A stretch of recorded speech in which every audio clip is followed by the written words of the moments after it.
Hey everybody, welcome to What the Flick. Alonso Duralde here, alone in the studio to discuss the Outcast season finale, This Little Light. But fear not, it's not just me today. Even though Tim Frisch is on vacation in beautiful Savannah, Georgia, he is taking time out of his sunshine day to talk to us about Outcast. So, Tim, are you there? Are we doing this thing? Yeah, I can hear you. Hey! Oh, there I am. Welcome to split Guys. screen technology. So you know, we thought we were going to maybe get more answers to questions on this, and not all the ones are very just much more answered, questions. No. At least from my perspective, I thought I was going to get at least one mystery solved, but no, they must have been really sure they were getting that second season when they made this episode, because it opened a lot of doors for more mystery, more intrigue, and more crazy questions. Absolutely. You know, it's funny. I was just looking at an article about the second season. They've already, you know, it's currently shooting, and they've started casting some new characters. And just in reading the descriptions of the new characters, it seems like they're going to stay in Rome, which surprised me because one of my takeaways of that final shot of the you know, our hero and Megan.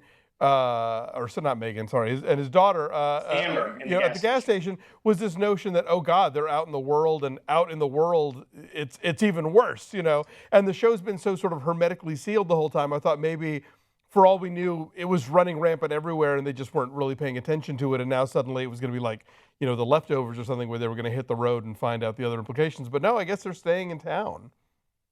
Yeah, which is fine with me. Rome is a cool character of a town, especially, you know, I'd hate to abandon all the little, you know, spinning plates that we have so far with the fire chief and his wife running the hostel for the halfway transferring house. And Giles and his wife being the worst babysitters of all time. So I want to know what else is going on with these people, because they have been spinning multiple storylines up until now. If it was just Kyle and his daughter on the run, I'd be a little disappointed in that. True, and obviously we need to see the repercussions of Reverend Anderson setting that house on fire and killing his girlfriend's son and not Sidney.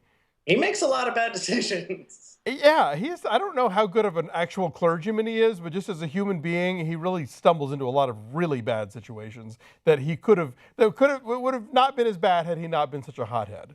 Right, exactly. So we learn a little bit more about the demons this week, and with the cryptic line that they are from the same place Kyle is. So maybe we learn a little bit more about Kyle this week. True. Yes.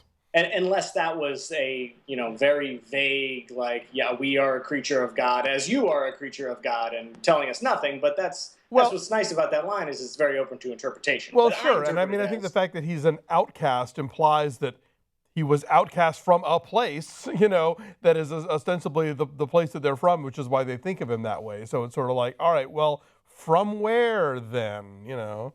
And the, you know, being from there is at least partially genetic, because we learned that Amber has a similar ability that he does. Right. When possessed Megan starts lumbering towards the mattress fort, I was like, oh, what if she's inherited Daddy's, like, cheese touch? And apparently, yes, indeed. She may even have, like, it more powerfully. I don't know. Yeah.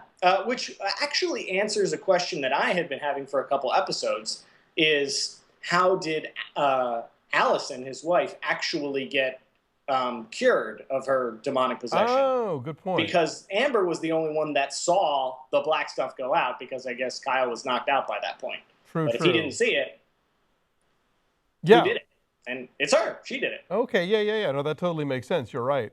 I'm trying to think what else comes up. You know, poor Megan, of course, coming out of this whole spell to discover what happened. I don't know. I imagine season 2 will be a thing of, you know, do they tell her, do they not tell her, and can they keep her out of trouble for, you know, for what went down when she was, you know, not in control of her own faculties. Yeah, I don't see how her daughter could keep it a secret. I mean, she was there. Mark. She saw the body on the ground. She saw the possessed mom.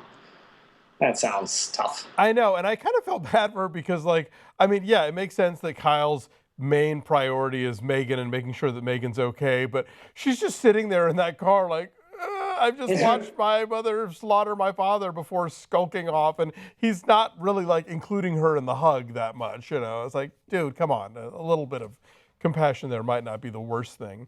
Yeah, you know, the whole thing of Yeah, you're right. The how this transition period works and the fact that some of them are tearing their eyes out. Is that the thing? I mean, They really don't like light, apparently, yeah. to the point of Oedipus, really. Auto Oedipus. Yeah, when Megan is like poking at Mark's eyes, I was like, oh no, no, no, no, don't do that thing, you know. So I'm glad they Which was spared good us because that. I had been missing a little bit of that creepy, gross horror factor that they laid on so heavy in episode 1 with The Joshua bug. slamming his head against the wall.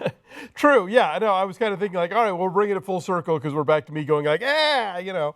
Um, but yeah, you're right. I think the police chief clearly, you know, obviously understands enough to be of some use, but I think you're right in a lot of other ways. Yeah, both he and his wife could really be more on the ball, and you know, like, yeah, let's please call the absolute worst person you could reach out to, Mrs. Fire Chief. That's, you know, that's a Yeah. great move. Oh, for a second there, I thought that the Giles's wife was one of them too, and she was like deep undercover, and she was cluing them in. But I mean, she did inadvertently clue them in, but they were already there, so they knew Megan was taken already. Right, right, right. And the whole, you know, bag on the head getting the trunk thing was very effectively creepy. Yes, I'm surprised he went along with it, but I mean, I guess.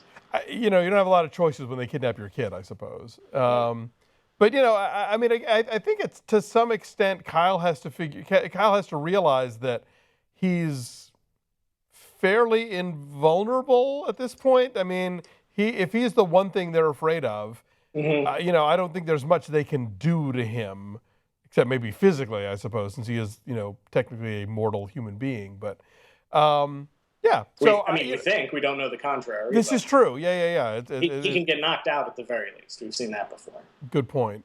So yeah, no, I feel like this was a really strong season. Somebody told me the viewership is not large at all, you know, which is kind of surprising. I guess the Kirkman brand isn't holding over from Walking Dead for this one necessarily, and I'm sure probably a part of the problem is that Cinemax doesn't have their streaming game nearly on point as HBO does, as far as or even AMC. I mean, like, yeah.